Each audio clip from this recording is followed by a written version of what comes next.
So, looks like we've done everything on this side of the tree. Sly. Chill. I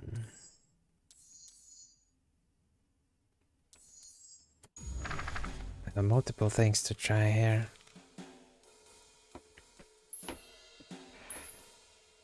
Let's try Sly Cop. They'd run the classic good cop, sly cop interrogation. Luca and Rollo ducked behind a barrel, leaving Beck to her task. With a few crisp snaps, she roused Mr. Tolliver. What's going on here? You're the Modwell girl. Please call me back. Sorry about all this. Tolliver looked down and shifted a bit, testing his restraints. It seems there's been a mix-up. You see, I'm down here for the same reason you are. Juniper sent you here? Caught herself before letting the surprise manifest on her face. She'd already gotten him to reveal his relation to Gran. This was gonna be easy. You know how Juniper is with her precautions. Operation Sparkplug has us all on edge. I guess she thought you needed some backup. But she sent a child. What better way to avoid prying eyes? Who would suspect a kid? I suppose that makes sense. Mr. Tolliver wriggled a bit in his restraints. Oh, I'm so sorry. Beck quickly removed the ropes. I had to have been uncomfortable. A little, yeah. But you understand. We never know who to trust in this Mr. town. Tolliver rubbed the growing knot on his forehead. Very true. So it turns out we're both here to... Twirled her hand, as if to prompt Mr. Tolliver to finish her thought. destroy the evidence. Beck shook her head and clicked her tongue.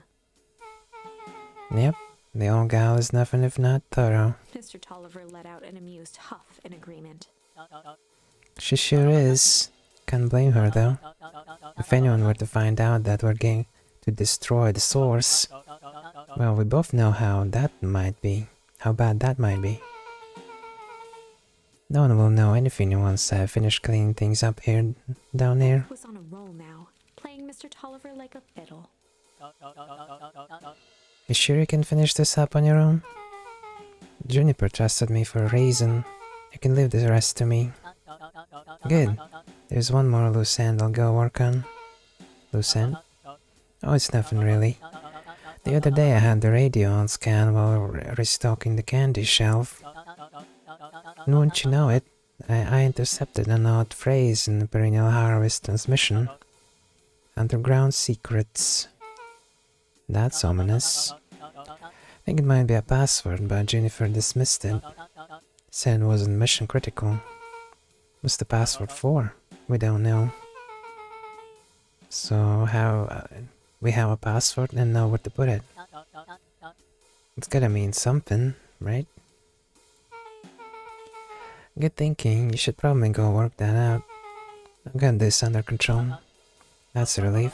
Between you and me, this basement gives me the willies. Heading for the stairs, Mr. Tolliver hesitated and turned to Beck with a puzzled look. She grinned and gave him a peppy wave. With a shrug, he continued up the stairs, whistling a jaunty tune. You guys catch that? Sure did. This whole time Mr. Tolliver had a candy shelf, but all he ever sells us is apples. Beck blinked slowly in disappointment. The password, Rollo. Well, sure, but once things are back to normal, I'll be having a word with Mr. Tolliver about that candy shelf.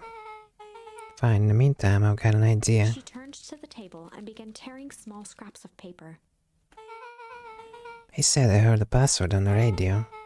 Any good spy transmission is never what it seems. Beck marked each scrap of paper and leaned back. We just need to find the hidden meaning. Okay, what's another word for underground? Buried, covered. Could it be a cover-up? Maybe it's one of those H letter as a number thingies, so U would be 21. N would be 14, D would be... Oh, it's an anagram. Nancre's drugstore. Luca and Beck looked at Rollo with amazement. Wow. Bro, that was incredible. Well, it's either that or Cran's Nut Drugstore. Yeah, I think you were right the first time. How did you do that? What can I say? I love ciphers. Well, I guess we know where to go next.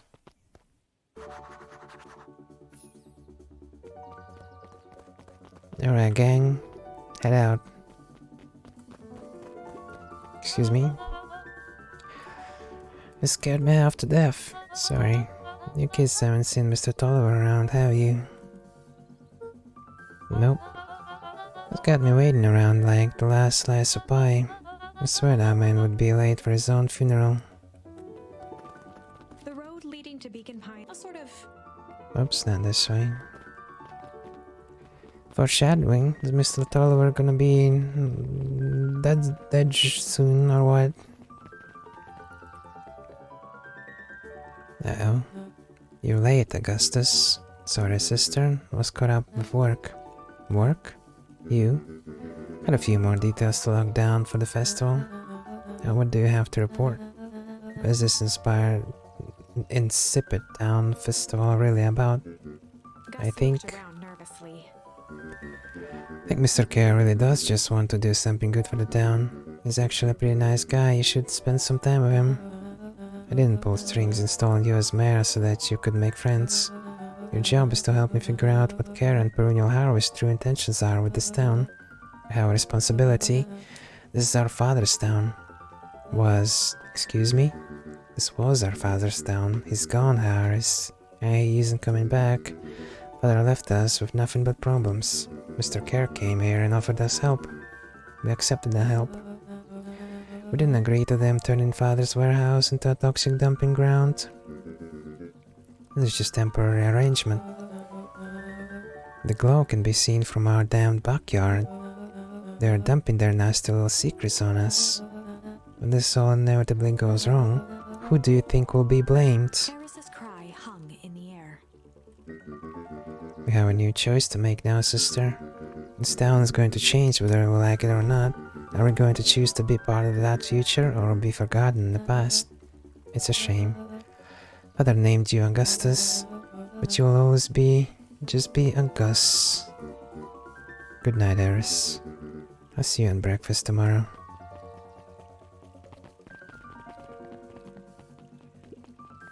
It's getting late, children.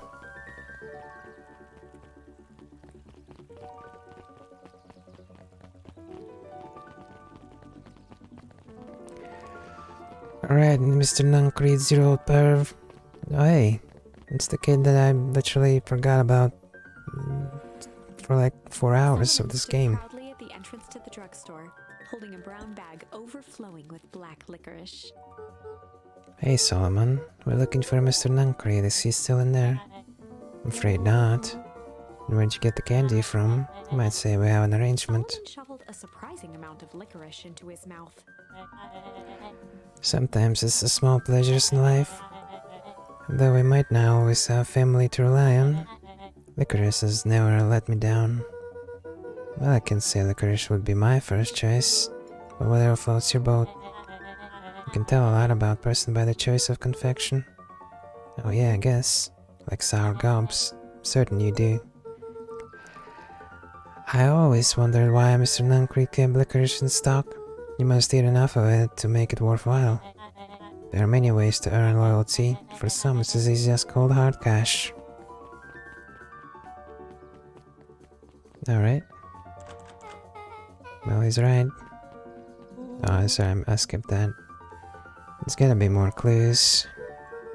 Okay, let's see.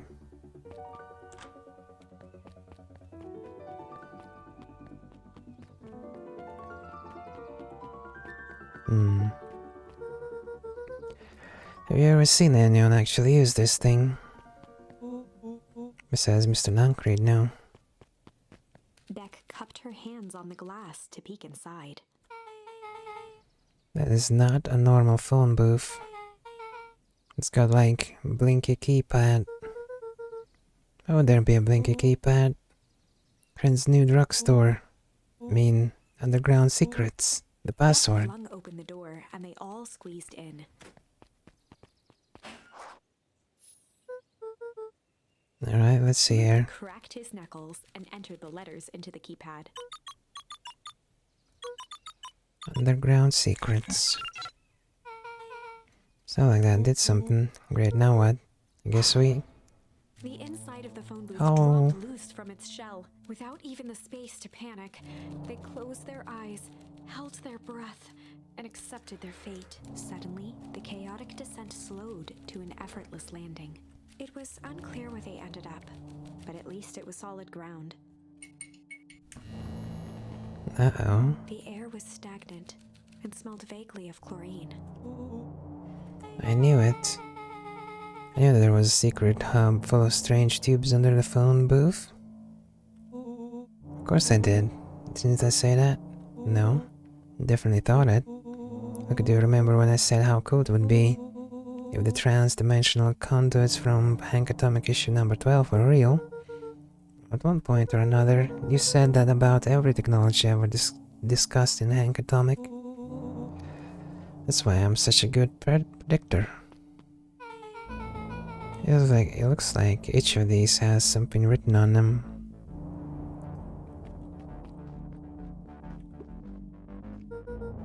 Mining Operations Alpha. You guys have mines here? Not that I know of. This town is all farms and fertilizer, and series of tubes. It always says you can always trust a miner up to the point where they hit gold.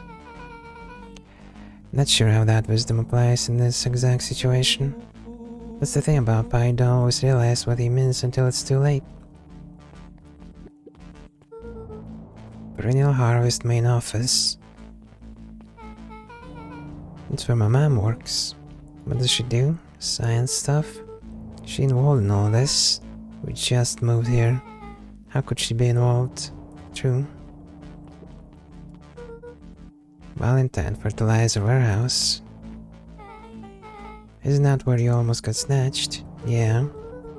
Why would Perennial Harvest of a tube go into the old Valentine place? It's starting to feel like something big.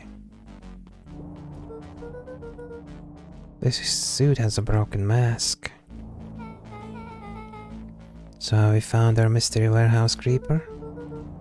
Melly's found her hazmat suit. It also walks like a non-creed and talks like a non-creed.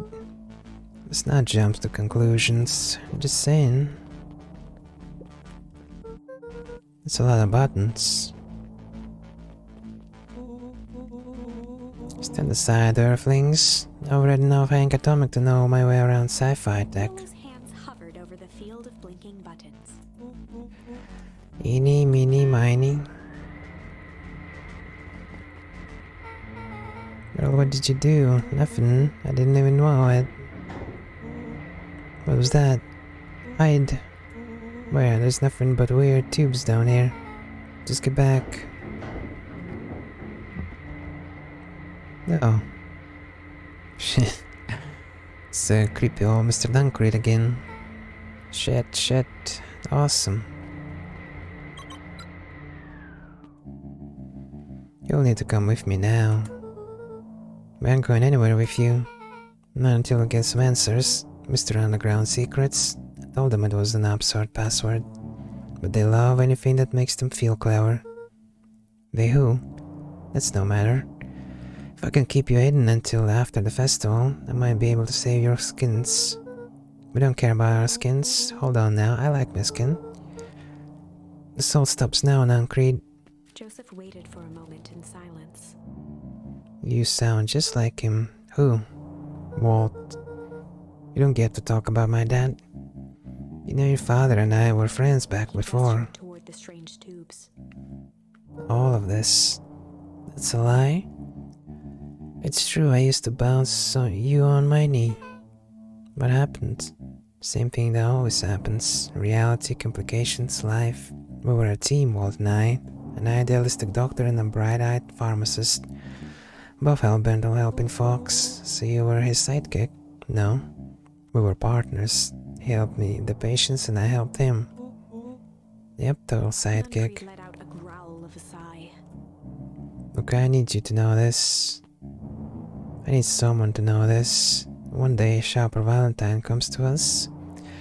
Says he's got an opportunity. He'd found something he didn't quite understand, and he was willing to pay us both handsomely to help him understand it. And my dad said no. Your father and I both believed in helping people. But the thing I could never get him to understand was, it's a lot easier to help others if you help yourself now and then. Classic sidekick to villain plotline. Walt loved being righteous almost more than he loved his family. He was wrong about one thing though. When he begged me not to take Valentine's offer, he said, Joseph, if a person says yes one time to Sharper Valentine, he'll make sure they keep on saying yes to him until the day he's dead and gone. He shook his head wistfully. Sharper's long gone, but he's still got me saying yes. Is there a point to this sob story? Not really, no. Just an old man trying to delay what needs doing. Nuncreed took a menacing step towards the children. Try to keep you safe. I tried to keep you and Juniper out of this, but you forced my hand. He began to laugh. Oh god. He's having a mental breakdown. You really don't know. Legrand isn't out of this. She's been scheming right under your nose. Juniper? Seems like she's planning on crashing the town's party. She's going to disrupt the festival? Why would she? Color drained from Nuncreed's face. How does she know? Apparently she knows a lot of things. What? Let's just say this isn't the only underground lair we busted into today. And honestly, hers is way cooler. Oh shit. She's got maps and explosives and bad intentions, big man. Nuncreed grabbed Luca by the shoulders. His eyes were frantic. You need to tell me what she's going to do right now. She doesn't understand what it is she's messing with. No. So I think she's been blowing up the source thing with explosives, and it's kept like freeze nuke the whole town over and over. That's what's happening basically. Tell me now, she's in danger, boy. I don't know. She got a map with a mark on the fountain in town square. The fountain, but why would... A jolt of realization struck Mr. Nuncreed. She knows about the source? What the heck is the source? If she tries to destroy the source, it could catalyze, and dear God, she's going to freeze us all.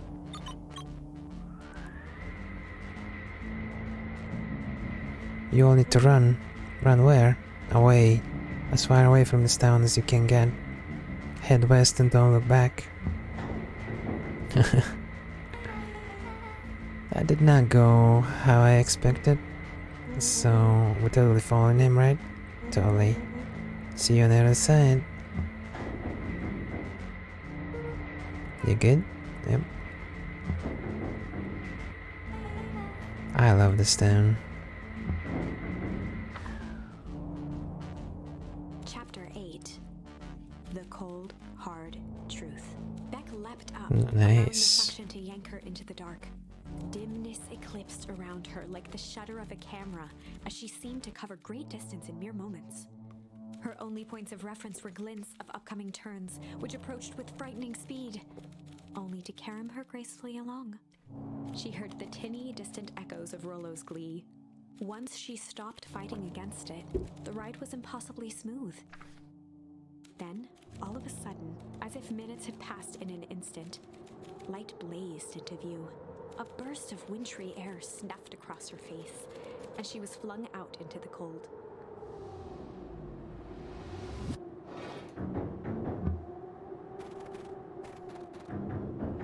No, I see. That was intense. Yeah. I think I might have parted with some fluids in there.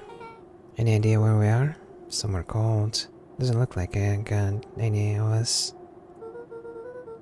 It didn't feel like we traveled that far. So where did they all go? This place sucks. Why would anyone even want to blow something up out of here? Only one way to find out, I suppose. We gotta catch up to Nuncreed. think he went this way. Alright. We already had our revelation about this town. But now the whole gang's back together. And Iggy is okay, right? In this timeline? Okay, this is starting to feel really familiar. I mean, it might be the most well-versed in all things bacon pies, but this does look like some sort of frozen replica of a town. Ah yeah, got it. It's so obvious now. Mr. Nankred is an alien. Rollo, stick with me here. His species can only live in sub-zero temperatures. Oh boy, here we go. The source is their base camp dimensions, so naturally they keep it cold. We found it by traveling through those metallic wormholes like back there. The final objective: kill us all and shape-shift into a beacon pie citizen of their choosing. You really had me, but you very much lost me there. You get used to it, we should keep moving.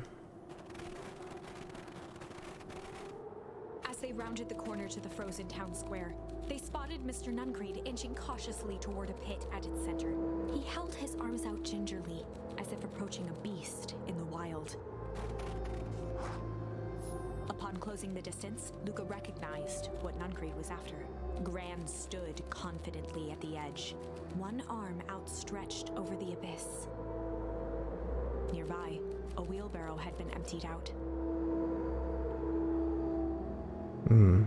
She held a lit torch, which flickered in the bitter wind.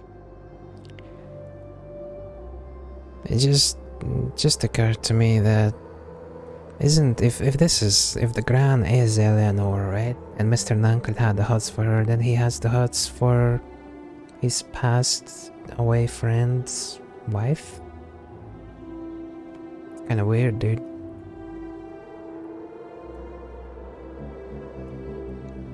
Unless I'm reading the situation correctly. Juniper, I don't know what you think you're doing, but I assure you this is not going to solve anything. If you drop that, you doom this whole town. Oh, it wasn't me who doomed this town. I've been watching you, Joseph. I know what you've done. You and your conspirators. Gran? What's happening? Look, you and your friends need to leave right this moment. Mr. Nuncreed turned back toward the kids, desperation in his eyes. Listen to your grandma, Luca. This is between me and Juniper. Back held steadfast in awe. Luca approached closer. Mr. Nuncreed spun back toward Gran, his voice growing louder. You got it all wrong, Juniper. Just handed over that torch. You don't understand what you're doing. How could I possibly trust you to do the right thing? Walt told me everything. I trusted you, and you betrayed that trust. Luca, did you know that this man's entire life is a lie? If it weren't for him, your father might still be alive. Mr. Nuncreed winced with anguish. His voice hardened. That's not true. Both now yelled, not to each other, but at fate itself, making their peace with long-held burdens. The wind howled with encouragement.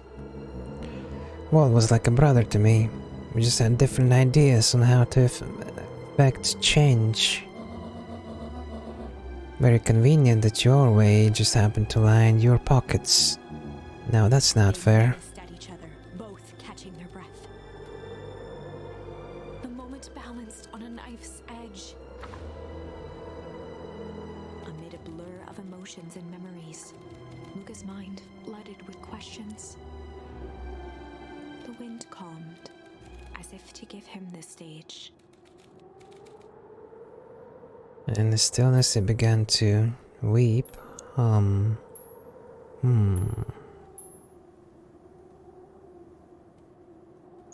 It's weep, I And in the guess. stillness, he began to weep.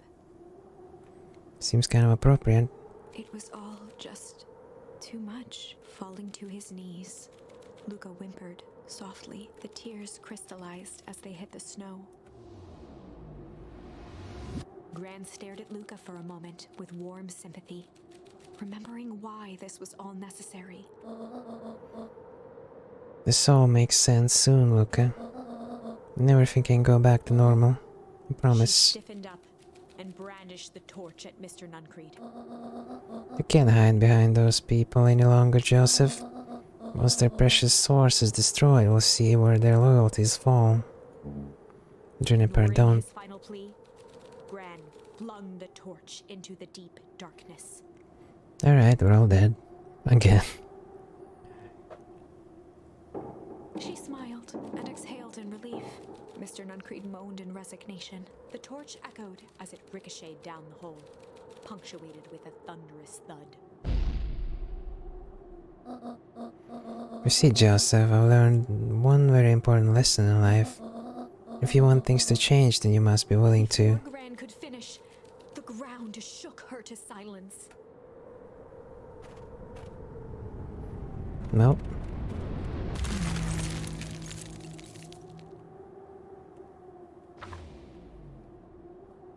Gran only had time to spin around and run to Luca, her attempt to shield him. An honorable but trifling act. Unflinching love, pitted against an unthinking horror. There was no contest. No. Maybe I should rescind my theory about the ground being Eleanor being Froze in an instant. engulfed by goo and, aging rapidly. That is where they remain, fixed in place, forever. Alright, another And so, our story turn ends to on the eyes melancholy ending. sea. In a town brought low by its secrets, sits the frozen statues of a misguided band of meddlers. How many times? The end. How many times are we gonna get frozen? That was dire. On the bright Again? side, we finally figured out where all the ice is coming from. Now, What do you mean? just need to find a We way to figured deal that with a that mystic, before. unfathomable force of nature. Okay. So I guess we can here. We can chill here. I think we're done with everything else, right? Unless I missed some charms somewhere, That's entirely possible. So should we hum here? Or should we chill here? I guess let's hum. Let's see how this work out. He began to hum. After the death of his father, Luca had trouble sleeping. Each night, his mother would sit at the foot of his bed and hum a gentle melody. It was the only thing that could calm his mind, the only thing that, however briefly, could make it all seem okay. That melody pervaded every memory Luca had of his mother. Shivering in the raw snow, he began to hum it out loud.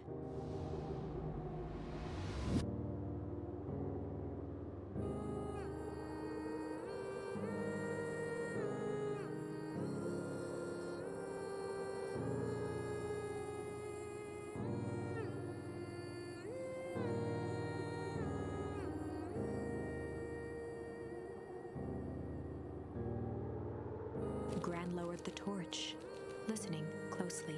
As recognition slowly set in, her heart sank. Those countless nights of consolation, the incomparable loss they shared together. She let the torch fall to the snow and sizzle out. A few steps toward Luca was all she could bear before dropping to the snow herself. Through a flood of tears, she began to hum along, note for note.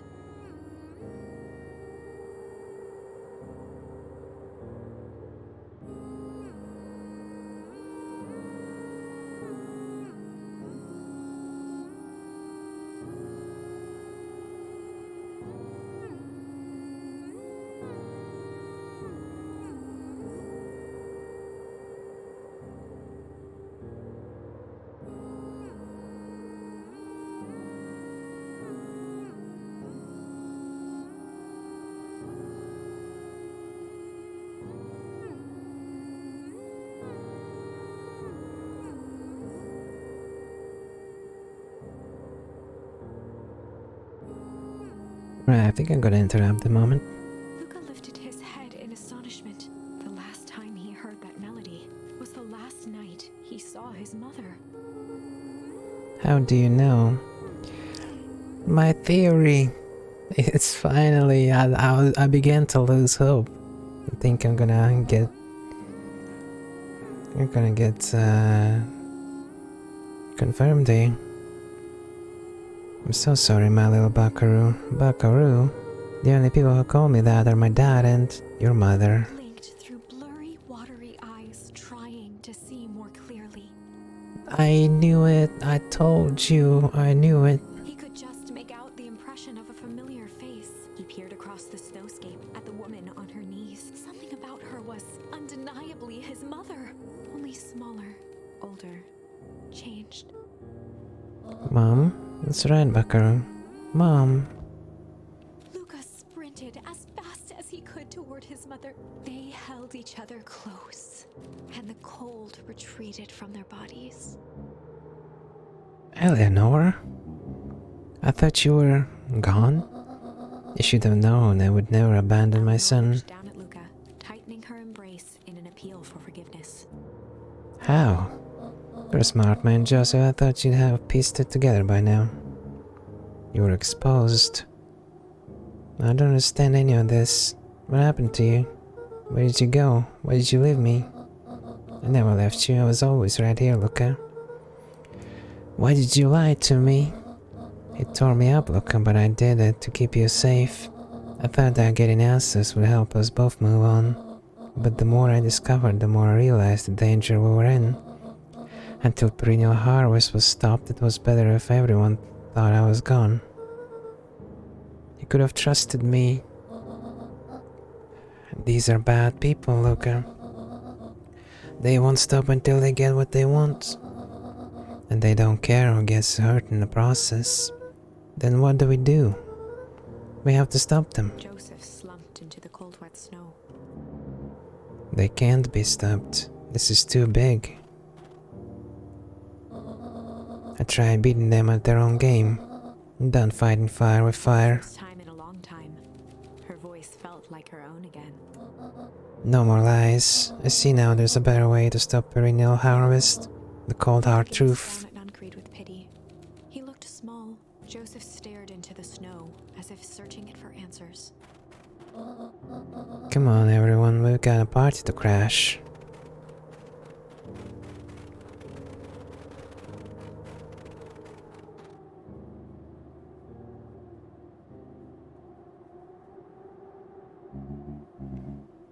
You don't understand, he always wins. Uh-oh. Chapter 9. The Devil You Know. Oh god. 7 months ago, Eleanor Van Horn crept down the maze of sterile hallways under perennial harvest. Wait. Flashback?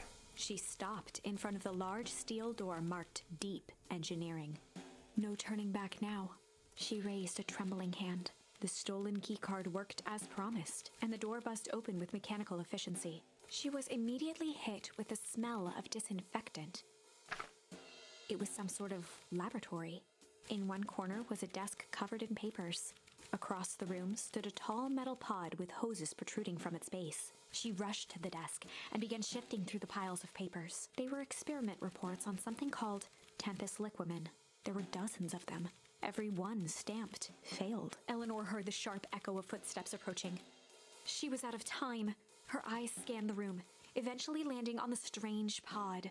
Muttering a curse under her breath, she dashed over and dove inside.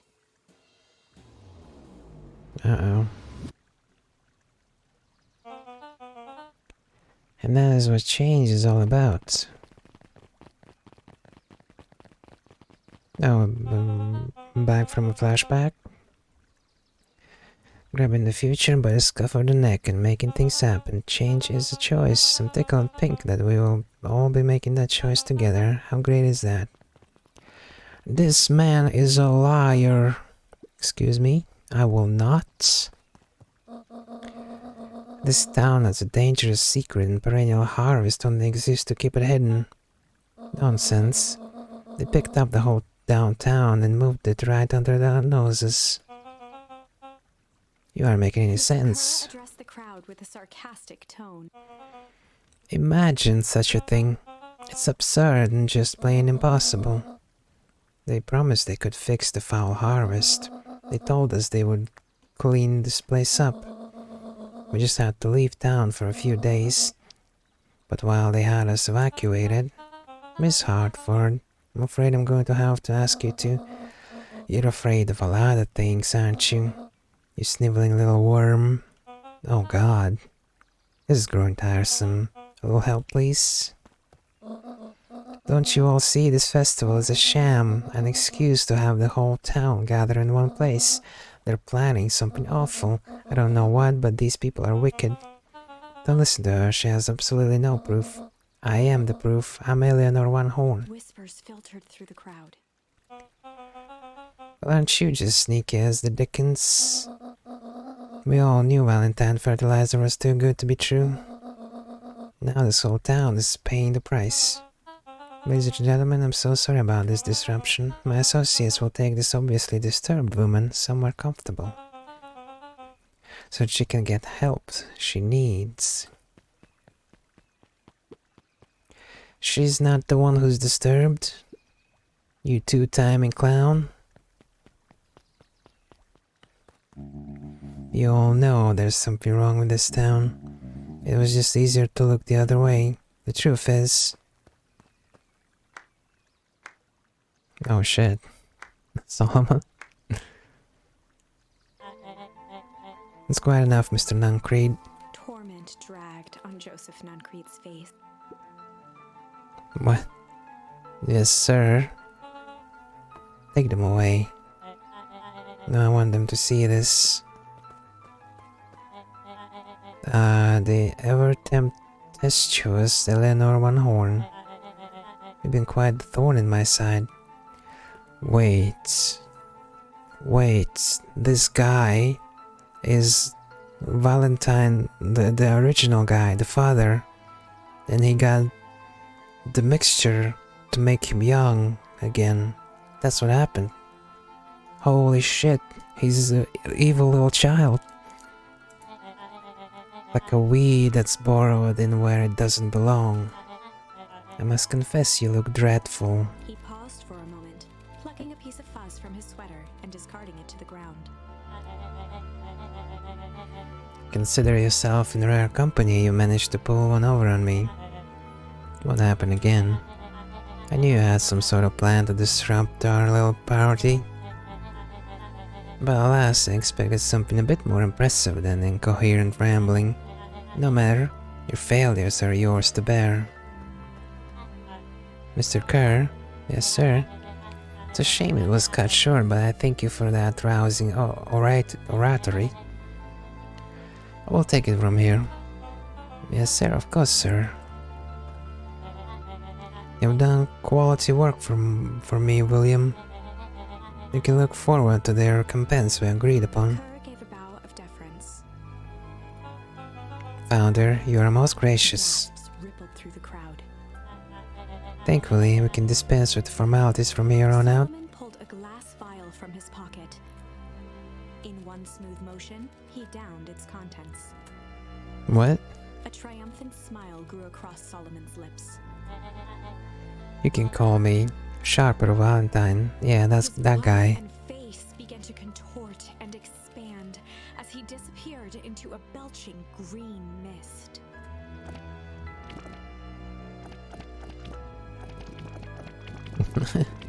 A hushed horror gripped the crowd. Are you gonna turn into an adult now? You're wearing child's clothing.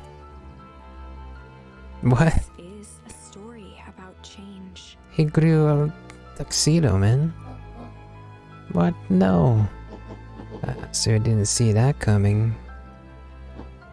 Good. Sharper examined his new hands. Well, this is quite the improvement. Everything looks so much smaller now. Eleanor was right about one thing. This festival was a ruse. I wanted you all witness my glorious return with your own eyes. Why does everyone look so downtrodden? This is a celebration, people. Maybe it will help if we set the mood. Mr. Carby, I dare and reveal the sign. Sharper Valentine. Sharper choked Wonderful. out a crude squawk of laugh. Frustrated grumbles sprinkled through the crowd. Sharper, you malicious bastard. Malice, ooh. I'm glad you're back so I can tell you yet to your face. You destroyed this town. We ain't gonna let you get away with it again. Sorry, this is not the time for audience participation. Some assistance, Mr. Kerr. Gave a subtle nod to the clipboards. You coward. Does anyone else have something to contribute? Breathless quiet settled over the crowd. Thought so. Did you all truly believe you could be free of me? A town of complete and utter fools. You people should be celebrating my return. You're clearly lost without me.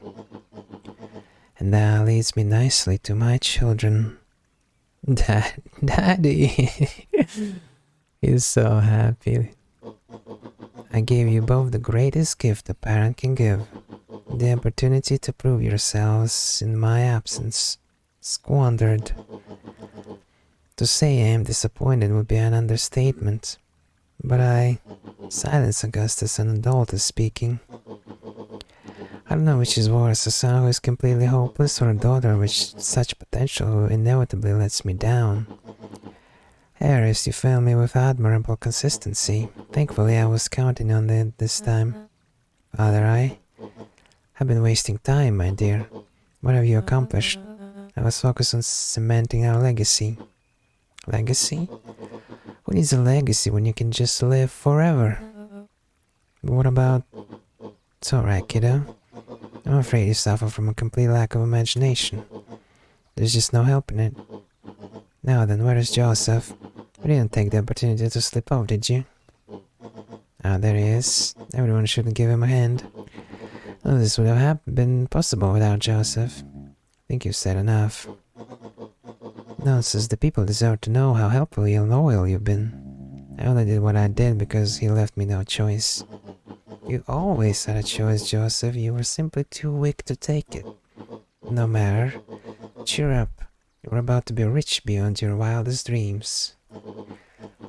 You should follow Mr. Kerr's example. When I found him, he was in a sorrier state than any of you. An aging actor desperate to recapture his youth. He played his part and soon he'll be able to play the leading man again. Oh, I see. He aged down. Mr. Kerr. Interesting. Forever, in fact, if he remains loyal.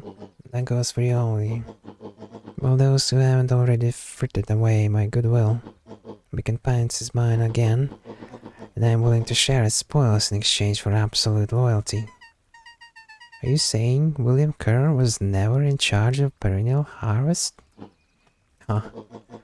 You think that puffed up Blether's kites could have accomplished all of this? Dawn, I suppose it's time for your big exclusive. Sharper addressed the crowd with indignant pride. He'd planned this moment for so long that now, at the deed's fruition, it almost felt frivolous. You see, I needed a figurehead to hold things down while I orchestrated my return. Someone to misdirect, lie, and bulk this town for a spell. So I had invited William Kerr. Take your bow, you've earned it. Mr. Kerr flourished a preposterously elaborate bow.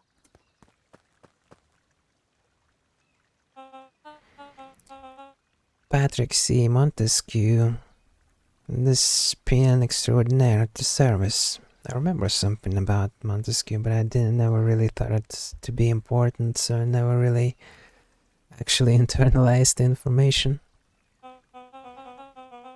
Founder, I just want to thank you again for this opportunity. It truly was the role of a lifetime.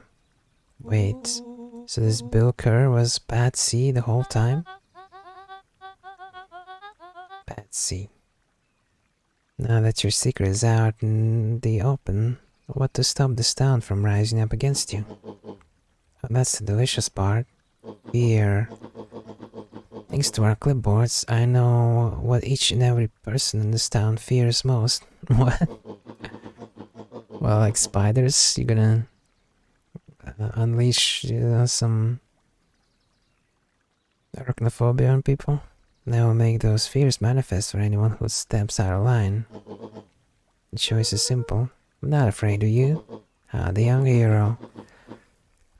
Kept a keen eye on you, boy. You and your friends made a habit of disrupting my plans. What a pity. If things would have gone a bit differently, you might have had your moment of triumph. But that's fate for you. You can't do this. Oh, but I can. I have won. Never underestimate what a great man can do given time, and now time is my plaything. Oh, it's his quote. Makes sense. Because he's immortal or whatever. Perhaps the most expensive thing I've ever bought. But well worth it. Sharper coughed up one final laugh and cracked his knuckles. Enough chit chat, let's get to work, shall we? No, it's just another ending. Sharper set about remaking the town in his own image. The fertilizer factory soon reopened for business. Sales rose steadily as more and more farmers across the countryside began to swear by its miraculous properties. Beacon Pines became famous, a secretive town that, for the right price, shared its gifts with all. Gifts that became more and more necessary in a world where winters grew longer and longer. Uh-oh. The end. Winters grew longer. What is the nature of this source? What does it do? It's like a constant supply of cold? Like, what does it do? What is it? This is wrong, but things are becoming clearer now. You can feel it, right? We can't let Sharper win. He might just be the key to this whole thing. Let's see.